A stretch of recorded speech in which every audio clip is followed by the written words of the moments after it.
À 23h17, Dar es Salaam s'est éteinte comme si quelqu'un avait tiré sur la prise du monde. 7 minutes de silence numérique, assez longue pour effrayer une nation, trop courte pour qu'on y croie. Dans son bureau de Ouagadougou, Ibrahim Traoré observait l'écran vide, comprenant qu'une panne peut être plus puissante qu'une armée. Et toi, lecteur, quand un gouvernement peut éteindre la lumière d'un pays, que devient la vérité? Ce qui s'est éteint à Dar es Salaam n'était pas seulement un réseau, c'était une respiration. Cette histoire promet de dévoiler comment le silence devient une arme. Pendant que les écrans se vidaient, un continent entier découvrait qu'un simple bouton pouvait redessiner la carte du pouvoir. Les ingénieurs parlaient de câbles, les ministres de sécurité. Mais dans les ruelles, les jeunes parlaient de dignité. Chaque signal coupé rappelait que l'Afrique n'est plus un spectateur. Elle est le théâtre où se joue la bataille entre contrôle et conscience. À 4000 kilomètres, Ibrahim Traoré voyait dans ce blackout un avertissement adressé à tous ceux qui prétendent gouverner la lumière. Car si un État peut réduire son peuple au silence, alors qui parlera pour ceux qui refusent d'étouffer? Et si cette panne n'était pas un accident technique, mais un test répété à l'échelle du continent? La panne a duré exactement 7 minutes et 14 secondes, le temps nécessaire pour transformer un incident en message. Et quand les écrans se sont rallumés, la Tanzanie n'a plus reconnu son propre visage. Les serveurs avaient redémarré, mais quelque chose d'autre s'était arrêté. La confiance. Dans les universités, les étudiants murmuraient « Uhuru, liberté », comme un mot de passe. Dans les marchés, on échangeait des feuilles imprimées à la main, des fragments d'une vérité que le signal ne pouvait plus transporter. Les journaux étrangers parlaient de cyberattaques. Les porte-paroles, eux, évoquaient un simple incident sous-marin. Mais au-delà des explications, une idée se propageait. La technologie pouvait désormais être utilisée non pour connecter, mais pour dominer. À Ouagadougou, Ibrahim Traoré suivait ces événements depuis un écran au reflet bleu. Ce qu'il voyait n'était pas un drame isolé, mais le symptôme d'un continent en mutation. Car depuis plusieurs mois, du Sahel à la Corne de l'Afrique, une même tension parcourait les capitales. Qui contrôle le signal contrôle le récit. Les routes, les ports, les antennes, tout devenait stratégique, non pas pour le commerce, mais pour la narration du pouvoir. Et dans cette bataille silencieuse, les peuples, connectés malgré tout, découvraient une nouvelle forme de résistance. Le partage clandestin, les réseaux maillés, les VPN devenus tambours numériques. L'histoire d'Aïcha, une étudiante de 22 ans, allait cristalliser cette prise de conscience. Son dernier message, avant que la connexion ne s'efface, disait « S'ils ferment le net, nous parlerons dans la rue ». Ces mots franchirent que les pare-feux, traversèrent les frontières et atteignirent le bureau du capitaine burkinabé. Ce soir-là, Traoré comprit que la dignité pouvait circuler aussi vite qu'un signal, même si éteint. Au lever du jour, la ville sentait le plastique brûlé et la mer. Dar es Salaam s'éveillait sous un voile de fumée, tandis qu'Aïcha marchait entre les étals encore couverts de cendres. Son téléphone vibrait sans signal, un objet inutile, mais vivant dans sa main. Autour d'elle, les visages portaient la même expression, un mélange de fatigue et de lucidité. Le silence n'était plus absence de bruit, c'était une présence pesante, un ordre implicite. Dans les cafés du port, les pêcheurs parlaient à voix basse. Dans les bus, les étudiants échangeaient des fichiers hors ligne, chanson après chanson, message après message. Ainsi naquit ce que les journalistes étrangers appelleraient plus tard le souffle, une rumeur d'endurance circulant sans autorisation. Chaque personne devenait un relais, chaque mot une étincelle. Aïcha, filmée à la dérobée, ne brandissait pas de pancarte. Elle observait, enregistrait, transmettait. Et son calme tranchait avec le vacarme des discours officiels.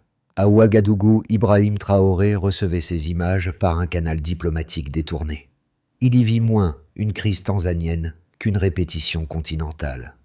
Quand la jeunesse parle sans réseau, dit-il à ses conseillers, le pouvoir ne possède plus le langage. Bastopu, Aziz. Cette phrase, reprise hors contexte, se propagea comme un mot-clé de résistance.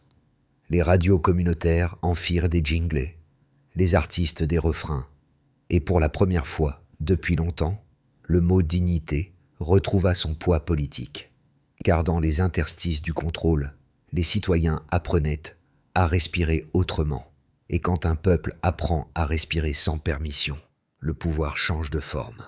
Tout commença par un clignotement, une lumière rouge sur un routeur, puis plus rien. À 23 Sact 17, Dar es Salaam tomba dans un silence technologique total. Les écrans se figèrent, les messages s'interrompirent, les voix se turent. Dans les dortoirs de l'université, on crut d'abord à une coupure passagère, puis à un sabotage. Les réseaux téléphoniques s'évanouirent un à un, comme des bougies qu'on souffle. 7 minutes plus tard, le pays entier avait disparu de la carte numérique. Les autorités parlèrent d'un incident sous-marin. Les ingénieurs, eux, savaient aucun câble ne rompt simultanément sur 5 fournisseurs. Au petit matin, les journaux titrèrent sur l'expérience de contrôle. Les campus se remplirent de murmures. Aïcha, la jeune étudiante, fut la première à relayer une phrase devenue symbole. « S'ils coupent le réseau, nous parlerons dehors. » En quelques heures, ces mots sortirent du campus, gagnèrent les marchés, puis les taxis collectifs. Des chauffeurs klaxonnaient et en rythme. Des vendeurs frappaient plantés sur des casseroles.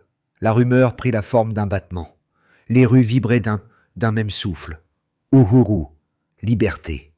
La répression fut rapide. Gaz lacrymogène, blindés, couvre-feu.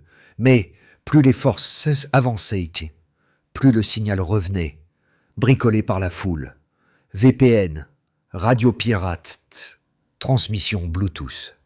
Les citoyens recréaient un réseau sans autorisation. Le pouvoir répondit par la peur. Arrestation d'étudiants, saisie de téléphones, coupure d'électricité ciblée. Chaque silence imposé devenait une preuve de faiblesse. Au même moment, Ibrahim Traoré recevait des images tremblantes depuis un poste d'observation à Ouagadougou.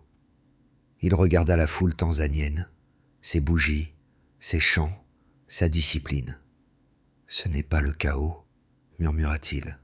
C'est un réveil. » Ces mots franchirent les frontières de plus vite qu'un communiqué officiel. Ils furent cités par des radios, puis repris dans les universités de Bamako, de Kigali, de Lusaka. Un écho circulait. La dignité devient contagieuse quand le pouvoir s'éteint. À midi, les marchés fermèrent, les transports cessèrent. Le gouvernement annonça un retour progressif à la normale. Mais la normalité avait changé. Les citoyens se méfièrent du calme comme d'un mensonge. Dans les cafés, on chuchotait que le silence était désormais une arme, et que la vraie question n'était plus « qui parle ?» mais « qui débranche ?» Des hashtags apparurent sur les écrans revenus à la vie.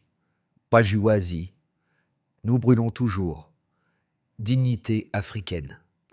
La journée se termina sous un ciel gris. Les soldats patrouillaient, les étudiants écrivaient sur les murs.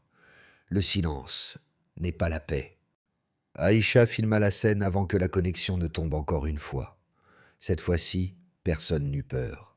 Le silence devenait langage. Et ce langage, Ibrahim Traoré le comprit mieux que quiconque. Quand un peuple cesse de parler pour commencer à se souvenir, le pouvoir perd sa voix. Avant la panne, la Tanzanie comptait 32 millions d'utilisateurs connectés.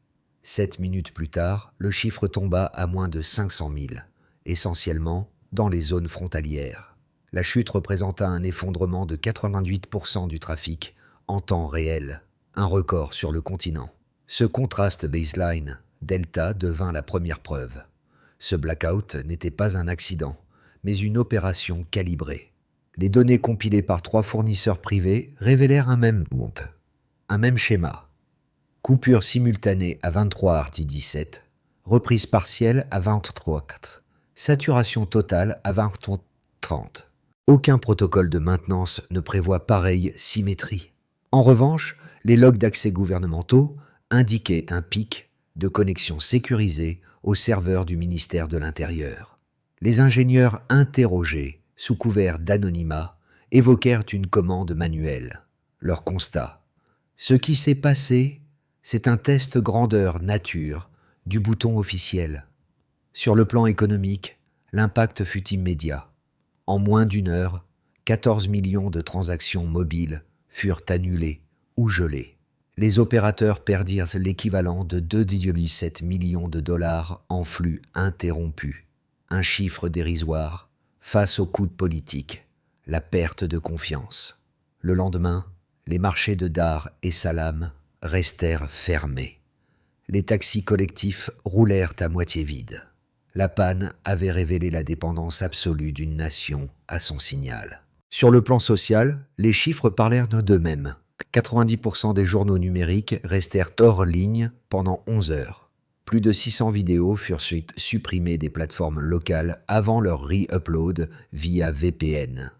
Et sur les réseaux parallèles, l'expression « Kimya si amani », le silence n'est pas la paix, fut relayée plus de 1,8 million de fois en 24 heures. Le peuple mesurait désormais sa visibilité en octets. À Ouagadougou, Ibrahim Traoré étudia ces chiffres avec une froide précision. Pour lui, la statistique cachait une morale. Quand 98% du signal s'éteigne, les 2% restants deviennent une révolution. Il ordonna à ses conseillers d'analyser la vitesse du courage, cette capacité des populations à se reconnecter émotionnellement avant même que les câbles ne reviennent. Les observateurs occidentaux parlèrent cette hyperbole africaine. Mais Traoré y vit le futur, une ère où la dignité se mesure non en PIB, mais en résilience de connexion. Les diplomates redoutaient que ces pourcentages deviennent des symboles. Ils avaient raison.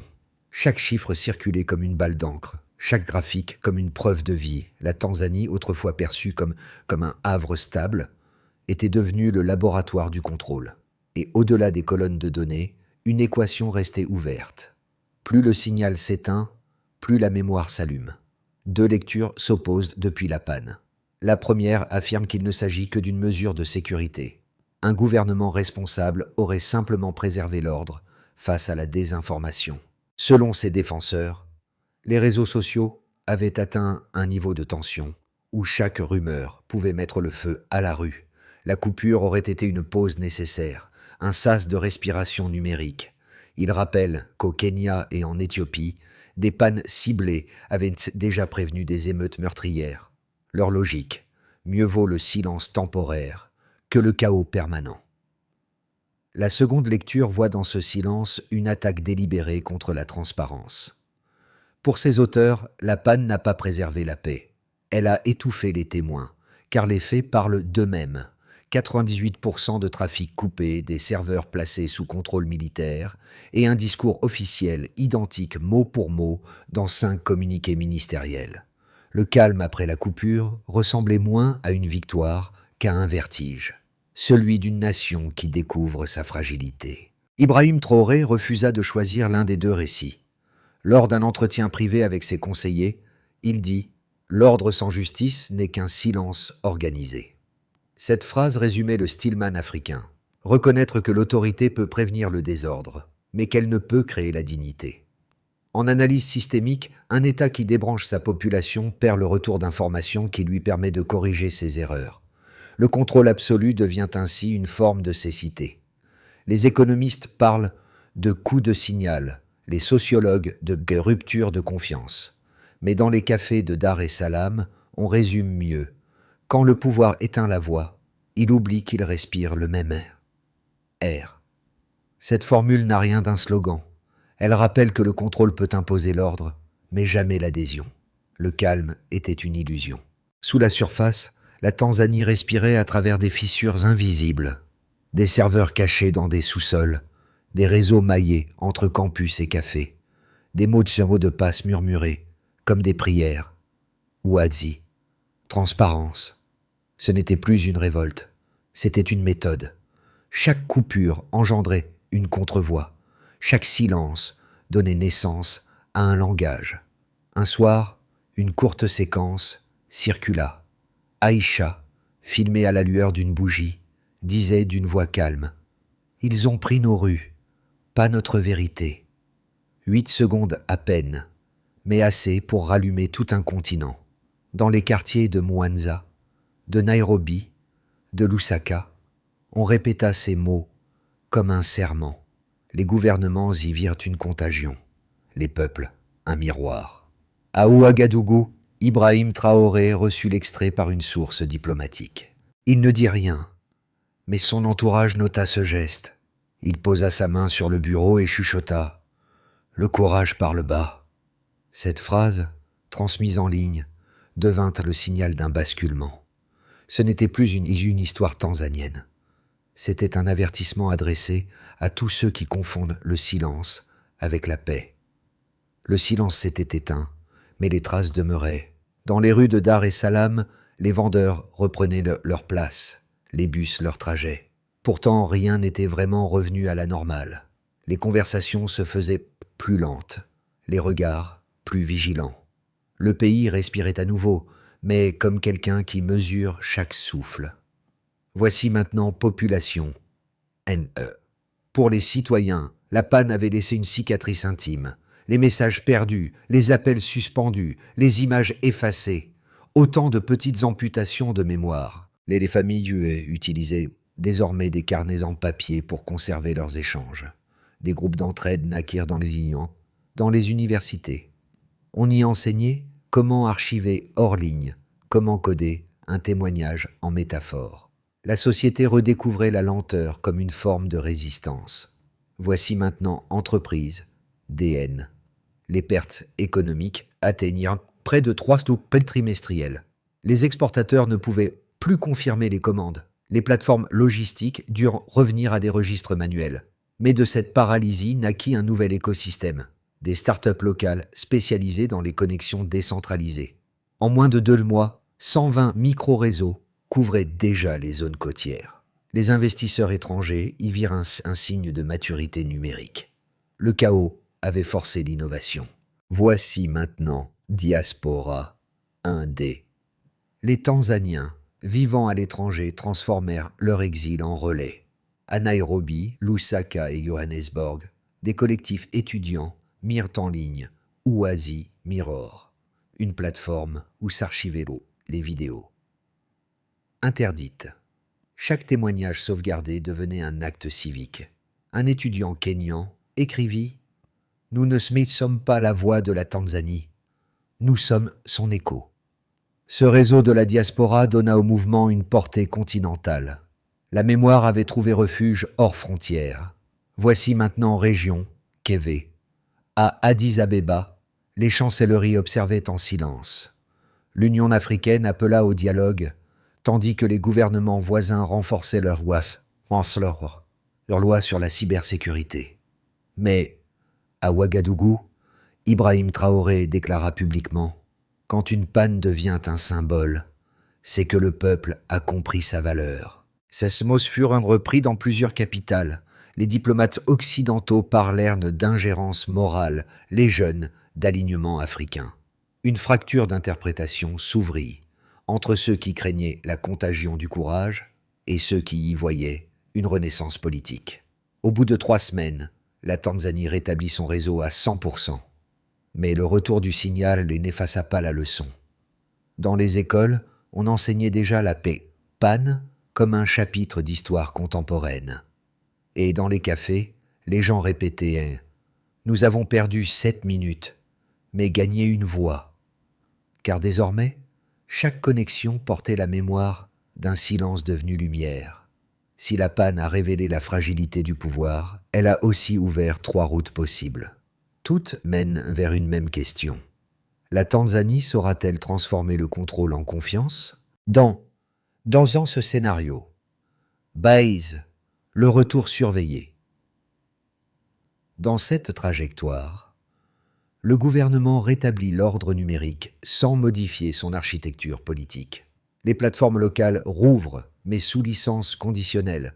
Chaque site doit être hébergé sur un serveur agréé. La stabilité est retrouvée au prix d'une transparence partielle. Les citoyens peuvent parler, mais sous supervision. Ce scénario, le plus probable selon les observateurs, offrirait un apaisement économique rapide, sans changement de culture du pouvoir. Dans ce scénario, optimiste, la renaissance civique. Si la société civile parvient à maintenir ses réseaux parallèles et à institutionnaliser Oasis, alors une nouvelle gouvernance numérique pourrait émerger. Les étudiants, journalistes et entrepreneurs formeraient maintenant une coalition pour exiger des garanties de non-coupure. Les ONG internationales y verraient un modèle africain de transparence participative. Dans cette hypothèse, la Tanzanie redeviendrait un laboratoire d'équilibre entre sécurité et liberté, le signal partagé comme bien commun. À Ouagadougou, Ibrahim Traoré salue déjà cette voie comme la preuve qu'un continent peut respirer sans tuteur. Dans ce scénario, pessimiste, la spirale du silence. Si les autorités redoutent la contagion et verrouillent l'ansiedade davantage, le risque est une nouvelle coupure, plus longue et plus profonde. Les marchés se refermeraient, la diaspora se radicaliserait et les voix modérées disparaîtraient. Un effondrement de 6% du PIB en 6 mois n'est pas à exclure, accompagné d'un exode des talents. Le pays entrerait dans une stabilité vide, calme en surface, étouffant à l'intérieur. Entre ces trois chemins, la variable décisive reste la mémoire collective. Si les citoyens conservent le réflexe de documenter, d'archiver, de transmettre, la vérité survivra à toute coupure. Et si, comme le dit Traoré, la dignité est le souffle du continent, alors ce souffle ne pourra plus être éteint. Dans les jours qui suivirent, l'histoire quitta les journaux pour entrer dans les conversations. On en parlait dans les taxis de Nairobi, les marchés de Cotonou, les universités de Dakar. Ce n'était plus la panne tanzanienne, mais le moment du souffle. Les citoyens d'autres pays s'y reconnaissaient, une peur familière, un espoir latent, la jeunesse connectée. Elle y voyait la preuve qu'un mot peut survivre à un pare-feu. Des étudiants créèrent des espaces clandestins de formation au codage éthique, mélangeant technique et civisme. Leur mot d'ordre, ne jamais confondre sécurité et servitude, les élites politiques et médiatiques. Certains saluèrent l'habileté gouvernementale, d'autres redoutèrent la contagion du courage. Des journalistes indépendants montèrent sur des émissions sous pseudonyme, diffusées via des canaux privés. Ils rappelaient que le contrôle du récit finit toujours par se fissurer. La diaspora africaine. Dans les cafés de Paris ou les campus d'Ottawa, on allumait des bougies devant des écrans noirs. Ce rituel silencieux devint un symbole d'unité. La mémoire partagée d'un blackout devenu lumière. Les communautés exilées comprirent que l'exil n'efface pas la responsabilité de témoigner.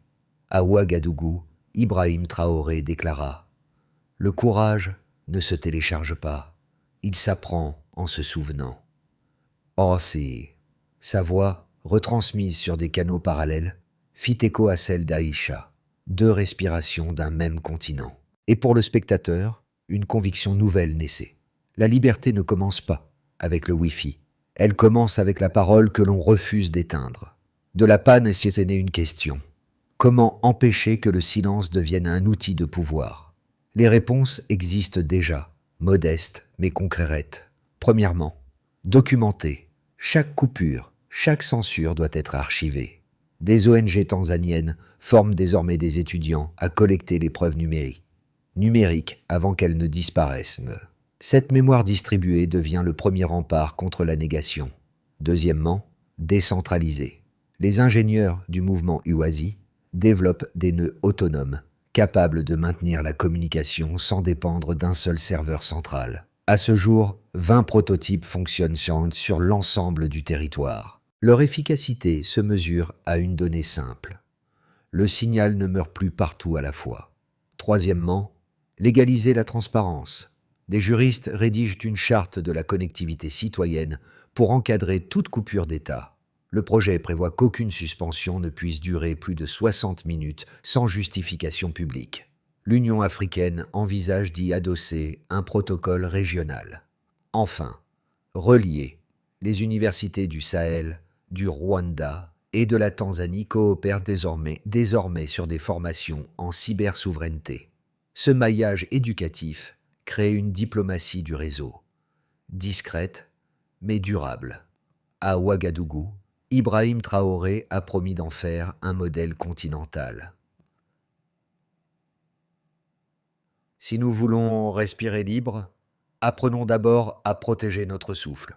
Le succès se mesurera moins en mégabits qu'en confiance retrouvée. Car un état transparent n'a pas besoin de couper la lumière pour exister. La nuit s'est revenue à Dar es Salaam, mais elle ne ressemble plus à celle d'avant. Les lampadaires dessinent des ombres paisibles, et dans la cour de l'université, une seule bougie brûle encore. Aïcha s'assoit sur les marches, son téléphone posé à côté d'elle, inutilisé, mais chargé.